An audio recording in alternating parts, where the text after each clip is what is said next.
Kitco News' special coverage of the Future Blockchain Summit is brought to you by Coin Payments, crypto payments made easy. We're back at the Future Blockchain Summit in Dubai, one of the world's largest crypto conferences and the largest crypto conference in the Middle East. And we're speaking today with Sebastien Borget. He is the COO and co-founder of The Sandbox, decentralized video game. We're going to be talking all about your game, the NFT space, the metaverse space, and of course, play to earn. Welcome to the show, Sebastien. Thank you. It's a pleasure to be here with you, David. Pleasure is all mine. Sebastien, I want to talk about the Sandbox first, but please explain to our viewers, what is the play-to-earn business model? It's relatively new, but it's taking the crypto world, the video game world by storm. Very important new concept. It's a new concept, you're right, and it's already evolving very fast. Like people used to say play to earn, now they say play and earn. It essentially describes activities that people are doing in a game that rewards them with tokens. Tokens could be NFTs, could be actual cryptocurrencies, and then as these are digital assets on the blockchain, they can be traded, sold, and so on. We've seen one of the leading play-to-earn game has been Axie Infinity, and I think it just gave one tiny overview of the possibility in the space. Typically in Sandbox, we are talking about play and earn, and we're focusing on the creator economy, more like how people can make assets, can be creative, can build experience, and can earn through that, or they can provide other activities and jobs, like being community manager, hosting virtual world, completing quests, exploring, and earning rewards as they progress.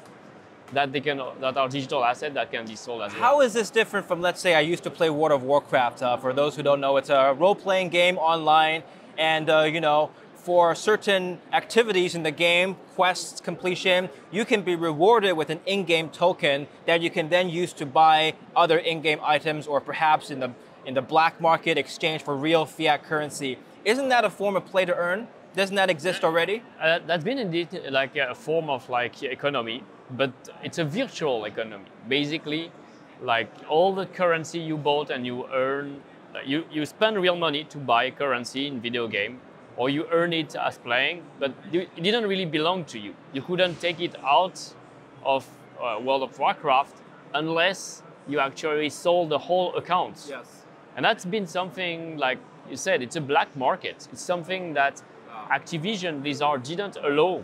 Yes. So they were terminating players' accounts, yes, even though that is so unfair.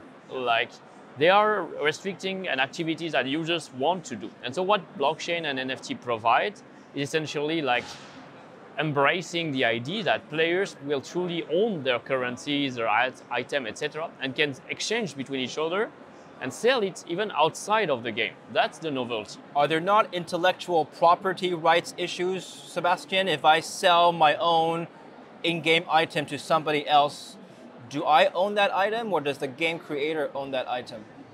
There's two different topics here. There is the copyright attached to the design or the intellectual property of the content, if it's a licensed character or licensed design.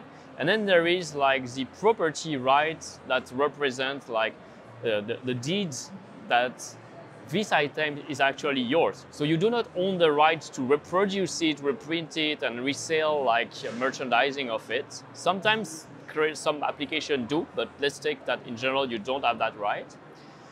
But you have the right, just like when you buy a book, a video game, a physical product, you can go and sell it to someone else, or you can go and resell. So there is a secondary market that can exist, that is legal, because that is your true digital property, that true physical property. But in the virtual world, in the digital space, that right didn't exist actually. Everything you bought, if you played mobile games, for example, you maybe spend virtual currency to buy items and so on. When you stop playing, or when the game stops operating, all of the content you acquired, even if you spend time or money, it's gone. You cannot do anything out of it. So there is value that's lost here. What the technology allows is to finally enable the transferability, but more. Also you can provide the proof of who is the original creator and who is the current owner, and the digital scarcity, something very valuable as well. Understanding how many copies, exact copies there is from a digital asset, is what has enabled to create a value system for NFTs. Okay. I guess people watching this right now are thinking, how much money can I make playing a video game? Let's take The Sandbox, for example. What is a realistic number for a casual gamer versus a professional gamer? So, well, until now, in the video game industry, you could earn as a player only if you were like in esports, like one of the best players in the world. It's elite professional. Exactly. But, well, that's required a lot of investment, training, and so on. It's only a happy few who have access to that. With Play and Earn, like anyone spending, they choose the amount of time, they choose the engagement, they can earn because all the rewards they get are actually sellable, transferable, and so on. There is no hard number, no hard answers. Like if you spend a few minutes a day, but maybe you earn like a very rare item that other players want, the market will detect how much those other players are ready to pay you to get that item that is digitally scarce. We see in Sandbox, so we launched season in Sandbox, the Alpha Season 3 recently, and we offer up to 1,000 sand for people who complete all the quests on the 98 experiences over 10 weeks long event. Yeah. So you choose how much engagement, how much time, and what kind of rewards you want. Maybe we should back up. What is The Sandbox? Okay, that's a great question. We should have started by that. So The Sandbox, it's like, think of it like decentralized gaming virtual world where you access with an avatar to more social, more fun, more immersive kind of experiences, games, but not only, like virtual shows, virtual concerts, art galleries, museum, and much more. And all the content that you create or you earn is truly yours thanks to blockchain and NFT. So you can transfer it, sell it to others. That's what Sandbox is. And we have major brands as well involved, more than 400 major brands. We have content creation tools. So combining user-generated content and brands together to create quite an exciting world that people can enter, own, and contribute to. And it's based on the Ethereum blockchain? It's been built originally on the Ethereum blockchain, and we've been migrating most of it to our Polygon. In terms of gameplay, how is this different from, let's say, Roblox or Minecraft? So this is the interesting part. Like we're defining a new format of entertainment, starting with an avatar, and you keep that same avatar across all the experiences. In Roblox, you don't necessarily keep that avatar across all experiences. And in Minecraft either. So Sandbox has a great, as a no-code game maker tool as well. So creating is fun and it doesn't require any programming language, unlike Roblox typically. Okay. You find brands and you can own digital assets, officially licensed digital assets from The Walking Dead, from Care Bears, from Smurf, from Snoop Dogg or Steve Aoki, just to name a few. Yes. And you can use them to mix and remix into your own experience and play, publish on your land as well. One last thing, the big difference is we're a virtual world. So it's not just a gallery of experiences, not connected one to another. It's a map with 166, 164 lands, each one being an NFT that you own and you can use to publish an experience. So you have this concept of neighborhoods where you can become the virtual neighbor of Snoop Dogg, of Ubisoft, of Adidas, and create experience next to each other that avatars, as they walk through, can see from just as they move from the one edge of a land to another. You can create whatever avatar you want. That's quite exciting too. Like many virtual worlds, they will try to make you create the same version, replicate of yourself as a virtual self. Yeah. I think it's lacking creativity, so we're happy to bring more male, female, non-gendered, and even non-human characters, and even letting you play with your NFTs, turning them into 3D playable characters. This is a concept called interoperability. Yes. So even if the content was not created in Sandbox, you can play it with it as an NFT. Take an NFT from Bored Ape, from Clonex, for Cyberconk, for Cool Cats, etc. Can become a 3D character instead of a 2D profile picture. And you can use it to jump, run, fight, socialize, dance, and more. I know the word sandbox in developer language typically refers to an environment where the user or developer can build his own kind of test ground for whatever protocol or program that he's working on, a sandbox is basically an environment for testing.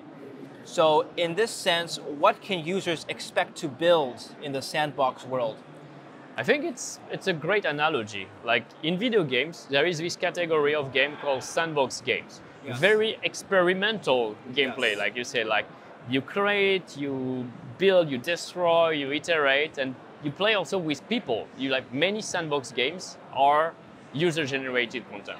And that's what the sandbox is really encompassing. And we started that in 2012 originally on mobile. Then we pivoted in 2017 to launch a new version, a platform this time using blockchain. And we want people to feel like more creative, like their imagination, like going beyond their imagination through the simplicity and the accessibility of our tools. Okay, very cool, very cool. Going back to my earlier question, how much people can expect to make. So let's say I'm a developer or a player on Sandbox. First of all, what kinds of tokens can I be expected to be compensated in? Is it an in-game currency? Is it Ethereum? Is it something else? Is it an NFT? And roughly how much can I expect to earn? So there are different audiences in Sandbox as a platform. You have artists, creators, landowners, and sand holders. Yes. Sand, and you can be any of those or multiple of those, right? It's quite interesting. Sand is a utility token of the platform, so it serves as a medium of exchange to buy assets made by other creators on the marketplace, or to buy land on the map, as well to earn revenue as you engage on the creator economy of Sandbox. So when you play as a player during season 3, you complete quests, you climb up the leaderboard, etc., you receive Sand token as a reward, up to 1,000. Roughly, I think today Sand is probably $800, $900 US dollar typically. You also can own lands, like this digital piece of real estate in Sandbox as a builder, and you need land either rent it to publish your experience and make it accessible to others. So you own land or you rent land. And avatars, like your identity, the character that you can use to explore, is unique and is an NFT as well. And all the assets made by the creators themselves, like wearable, equipment, decoration, buildings, houses, enemies, all of that a creator wants to use to build gameplay and experiences in the metaverse. Very cool. Okay, so let's talk about the metaverse now. Would you consider the Sandbox already a form of the metaverse? Let's start with that question. I see like Sandbox is contributing to build the open metaverse. What is the next step in the evolution? Let's talk about hardware first. Right now, you can experience the game, I believe, on your PC, also on your mobile device. What's next? So right now, Sandbox is available on PC and Mac only. Okay. We're working on our roadmap. Not mobile. Mobile, not yet. Not It's yet. coming next year. Big project. I think there is a big misconception. Usually, like when people think about the metaverse, they are very influenced by two things, like Meta, that ex-Facebook rebranding itself as Meta, and like pushing towards like use of VR headset, and like what they've seen into science fiction movies where they see like always wearing an headset is the way to enter the metaverse. But that's actually wrong. Like you can enter the metaverse just from your PC, your Mac, sometimes on mobile as well, or on the web. On Sandbox is PC and Mac, but you have Decentraland on your web browser, you have Somnium Space and other, which are also potentially on other devices. And you just need that and an avatar that can crew across many decentralized worlds to enter the metaverse. I think you're absolutely right. A lot of people visualize themselves in like the Matrix environment where you're controlling the avatar inside a hologram or in some sort of virtual space where you enter. And you're saying that doesn't need to be the case for the metaverse. Can that become a reality though? It could, but let's think about it and let's face it. Like, how much time are people playing with VR without feeling uncomfortable? Is the technology mature enough for mainstream adoption? I don't want to be necessarily the same avatar in a virtual world as I am in the real world. Meaning I don't even want to be like feeling the same, like having to be that, having to move physically so that it moves virtually. I think it's not as interesting as the idea of having one or multiple avatars that you control as a virtual character and move, and it's very disconnecting from your physical self. You get the chance to reinvent a new digital identity, build a reputation, progress, and use a different way of controlling and skill sets through that. All right, and finally, Sebastien, what's next for the Sandbox? What are your next, you talked about the mobile aspect of the launch. What are some of the next major phases we should be paying attention to? Well, we constantly building and releasing new version of Sandbox, of our game maker, of the tool that empowers the imagination of creators so they can do more things. We'll be launching virtual shows and concerts early next year. First one being with Snoop Dogg. And for the end of the year, I think the most exciting part is like the launch of new land sales in Sandbox. So there will be major neighborhood that we worked for several months now with big brands involved and also big cultural parts related to various regions of the world, specifically Korea this time. Okay, Sebastien, thank you so much for coming on the show. Thank you, my pleasure. Hope that was clear and the one is exciting.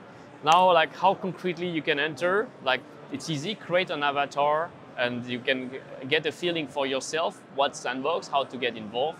Hopefully see you in the metaverse. All right, see you in the metaverse, see you in the Sandbox. Sebastien Borget, thank you for coming on Kitco and thank you for watching Kitco News. Stay tuned. Kitco News special coverage of the Future Blockchain Summit is brought to you by Coin Payments. Crypto payments made easy.